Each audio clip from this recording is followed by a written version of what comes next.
Okay, pag-usapan natin is addition and subtraction of dissimilar, of rational algebraic expressions with dissimilar denominators or with different denominators. Para ka lang nagsasolve again ng fraction na may magkaibang denominators. Okay, again, ulit ang number 1 at hindi na i-record yung kanina. Okay, so ano nga ang hahanapin? LCM. Okay, LCD. Para mas maintindihan kasi ito ay meron ng fraction, meron ng variable x, ganito lang ang konsepto ng LCD at LCM. Example muna ako. 4 at 2. Okay? So, ang multiples ng 2, 2, 4, 6, 8, 10. Multiples ng 4, 4, 8, 12, 16, 20. Ang common sa kanila, parehas sila may 4 at parehas sila may 8. Hanapin mo yung pinaka maliit. Ngayon ganito. Babaliktarin ko lang. Ang multiples nito ay 2, 4, 6, 8, 10. Lahat ng nade-divide sa 2, multiples ni 2. Bakit? 10 divide 2, 5. 8 divide 2, 4. 6 divide 2, 3. 4 divide 2, 2. 2 divide 2, 1. Lahat ng divisible, ibig sabihin, lahat ng nade-divide kay 2 ay multiple niya. Naintindihan? Okay. Lahat ng nade-divide kay 4, multiple niya. Bakit? 8 divide 4, 2. 12 divide 4, 2. 3. 16 divide 4, 4. Lahat ng nade-divide kay 4, multiples ni 4. Okay. So, gagamitin natin yung concept na yan. Okay? So, ano ang LCM nilang dalawa or LCD? So, ang LCD dyan ay 8x. 8x. 8x. Sir, paano po naging 8x? Bakit? Si 8x ba nade-divide kay 8? Yes. 8x divided by 8. The answer is x. Ibig sabihin, si 8x ay multiple ni 8. Kaya, kung siya ay multiple ni 8, siya na ang pinakamaliit na common multiple. Kaya siya na ang least common multiple. Yung LCM, siya na rin ang LCD. Any question? That's it. Okay, hanapin ang equivalent fraction. Equivalent fraction nito, papunta dito. So, 8x divided by 8, 1. 1 times 5, 5. So, the answer is 5. Hanapin equivalent fraction, papunta doon. 8x divide 8x, 1. 1 times 3, 3. Okay, computin. Similar fraction na sila. Kopyahin ang denominator. Okay. 5 minus 3. The answer is 2.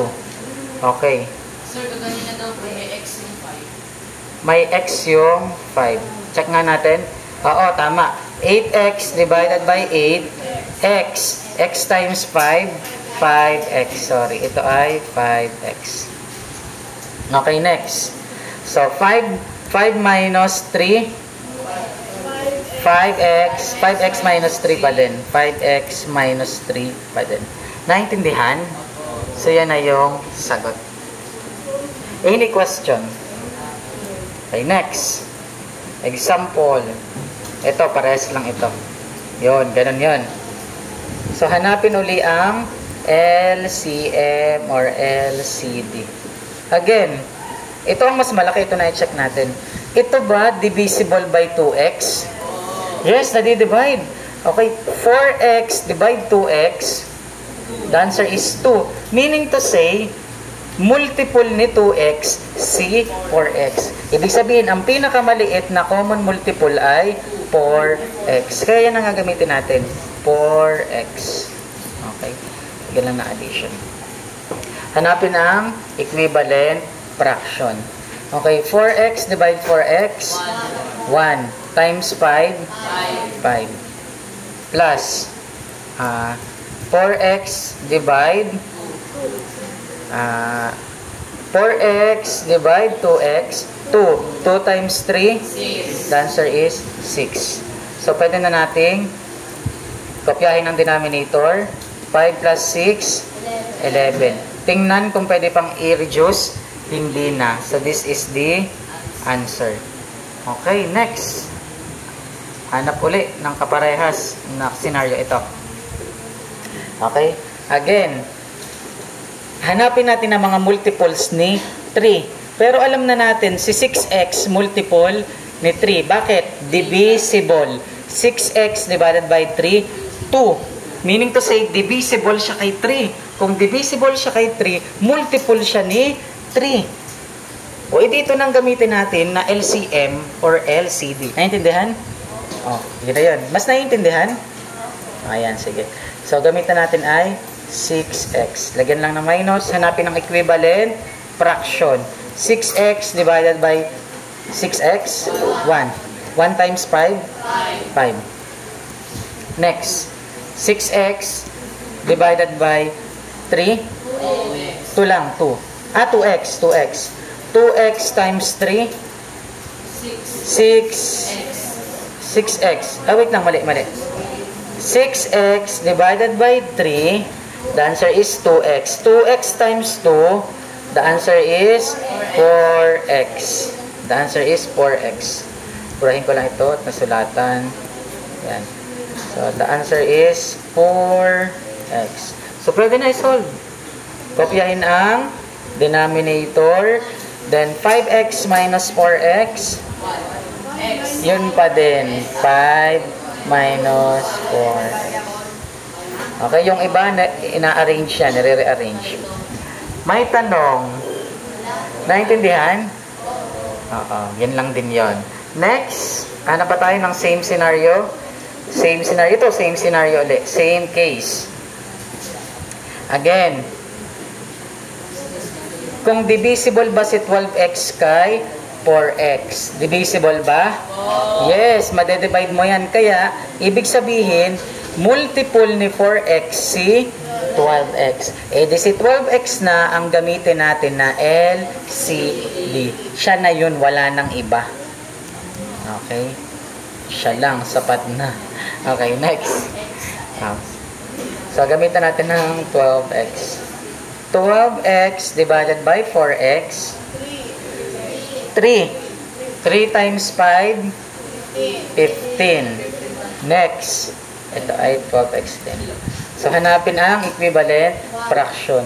12x divided 12x, 1. 1 times 7, 7. Yan, let's compute. Kopyahin ang denominator, 12x. 15 plus 7, 22. Pwede pa, sir. May makakancel ba? Yes, pwede pang i-simplify. Ano ang common factor? 2. Para sila may 2. Okay. 22 divide 2, 11. 12 divide 2, 6x. Okay. So, this is the answer. Yan, lalagyan ko lang yan para pwedeng i-screenshot. Mamaya pang thumbnail. Yan. This is the answer. Naintindihan? Mahirap, madali. Mahirap na. Okay. Paano naman kung hindi siya yung LCM? Okay, tingnan natin. Hanap pa tayo. Tapusin natin to. Ito. Yan. Ano ang LCM? Again, divisible ba si 3x kay 5? Hindi naman. Sa madaling salita. Tapos sila ay prime number na parehas. Pwede, may factor pa ba si 3x? 15. Okay. So, wala na silang common factor din. Ano? Sila ay prime number na. Okay? Ganito. Kapag ganyan na wala silang common factor, i-times mo lang 3x times 5, 15x. Yan na yung kanilang common factor. Ito na yung kanilang LCD. Madali lang yan, di ba? 3x times 5, 15x. So, pag dinivide mo lang yan, ito lang din ang sagot. Pa-check natin. O, hanapin na ang equivalent fraction. Okay. 15x divide 3x. Of course, yun yung itinimes mo kanina, yun yung 5. 5 times 7, 35. Okay? Equivalent fraction ng nito, dito, 15x divide 5. 3x. Laging yun yung kabila. 3x times 2. 6x.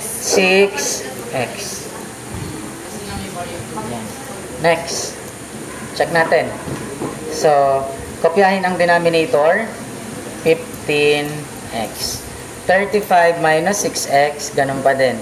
35 minus 6x. Ang tanong, sila ba ay factorable pa? Hindi na. Wala na silang common factor. So that is the answer. Any question? Tingnan natin, baka mayroon pa.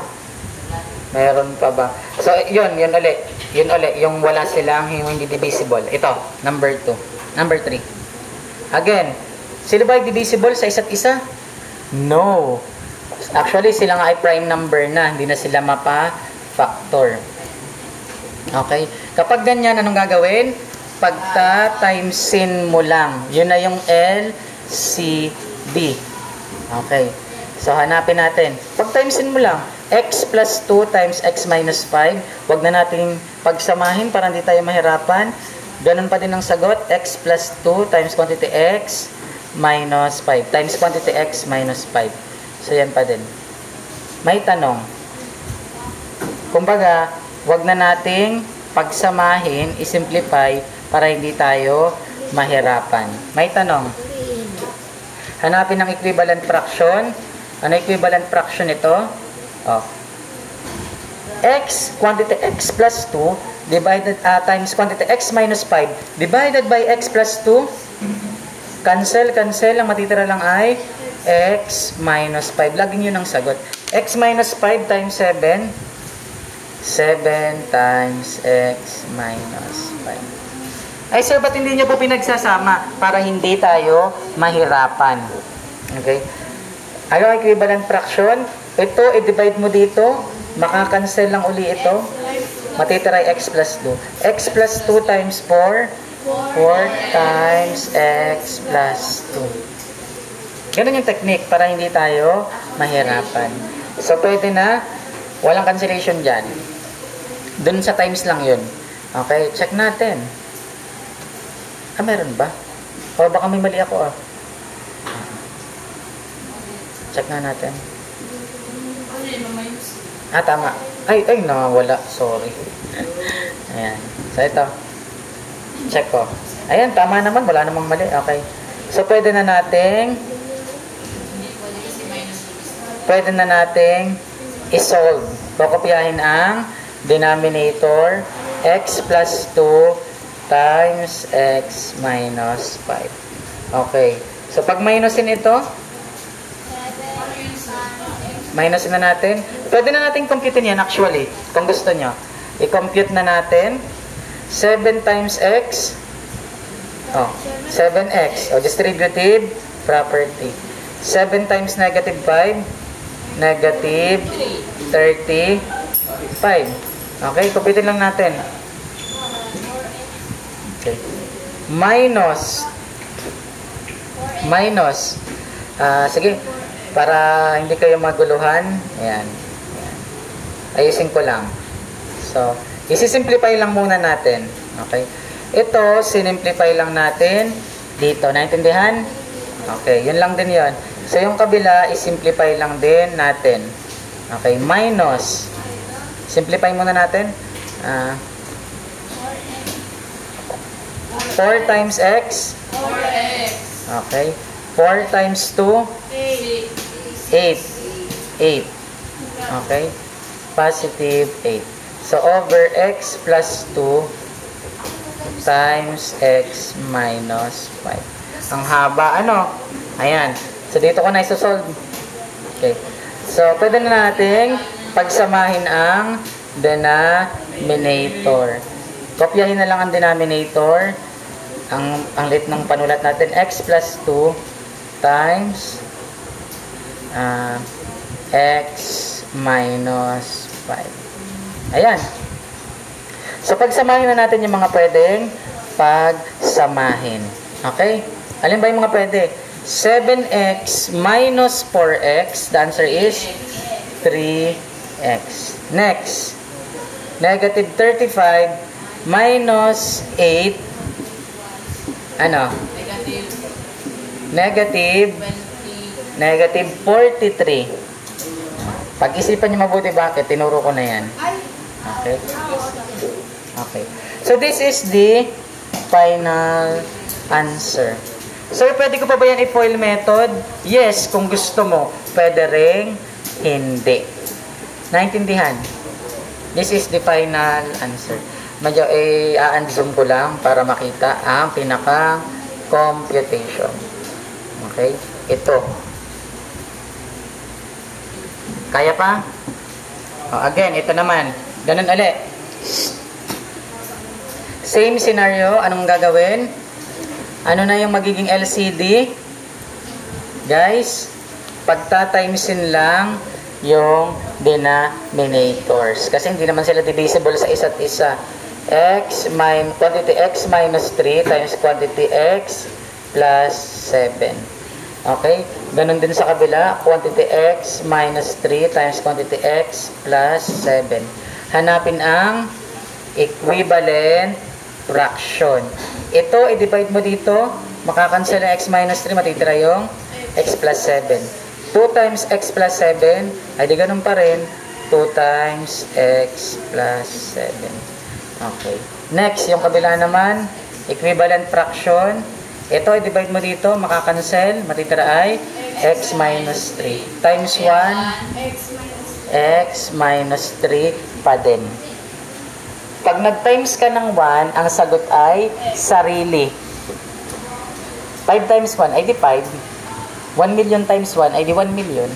X minus 3 times 1, x minus 3. Okay? So, pwede na ba yan? Ay di go. Okay? Kopyahin muna natin. Quantity x minus 3, katulad ng kanina. Quantity x plus 7 minus x minus 3 times quantity x plus 7. Sir, anong ginagawa mo? I-simplify lang uli natin ito, okay? 2 times x, 2x. 2 times 7, 14. positive 14. Kopyahin mo na yung isa, x minus 3. Pwede na ba i-compute? Yes, kopyahin ang denominator. Denominator, quantity x minus 3 times quantity x plus 7. Okay? 2x minus x. The answer is x. 14 minus negative 3. The answer is, tinuro ko yan, mag-minus, positive 17. Sir, bakit ganon? 14 minus negative 3.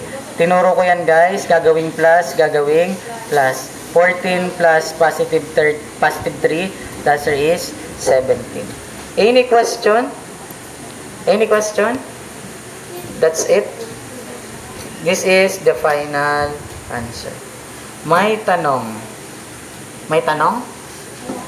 Kaya na? Pag may exponent, alin? Yung variable? Ganun lang din. Hanapin ang LCD, LCM. Okay? Alin pa ba mas mahirap? Ito pares lang din, oh. Okay, let's answer this. Okay? Last na, ito na lang. Ito. Para ibang scenario. Okay? Ang tanong lang, ito ba divisible dito?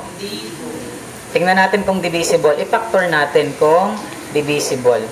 Y squared, ang factor niyan ay y and y. Factors ng positive 3, 3 at 1. Positive 1 at positive 3. I-check natin. Check natin. 1 times y, y. Y times 3, 3y. I-add natin. 4y. Parehas o 4y. Meaning to say, siya ay divisible. Divisible. Ang factor niya ay y plus 1 and y plus 3. Okay? Meaning to say, may y plus 3 dito na factor, divisible. Ito ay multiple niya, ito. So, anong gagamitin natin LCM? Ito. Ito na ang gagamitin natin LCM. M or LCD. Lagyan natin. Y squared plus 4y plus 3. Lagay din natin dito. Y squared plus 4y plus 3. Okay. So, ano nga? Ito, dinivide natin dito. Ang lalabas ay y plus 1. Bakit? Pinaktor natin kanina. Okay? Ang factor nito ay ito. So, pag dinivide mo dito, ang matitira ay y plus 1. Y plus 1 times 1? Y plus 1. Okay? Ito, i-divide dito, 1. 1 times 4? 4. Okay, let's compute. Kopyahin ang denominator, y squared plus 4y plus 3. Okay? Y plus 1 plus 4. Pwedeng pagsamahin yung 1 plus 4. 5. Ay di magiging y plus 5. Any question? Any question? Wala na. Yan na yung final answer. Kaya pa? Mahirap. Mahirap? Mahirap. Pero kaya naman kahit pa paano. Okay, sagutan sige. Sa assignment at sa mga nanonood sa YouTube, okay. Sa mga nanonood sa YouTube, sagutan ito. Kayo naman, ang assignment niyo guys ay ito. Sagutan ito kung kaya. Okay. Assignment, sir. Yes.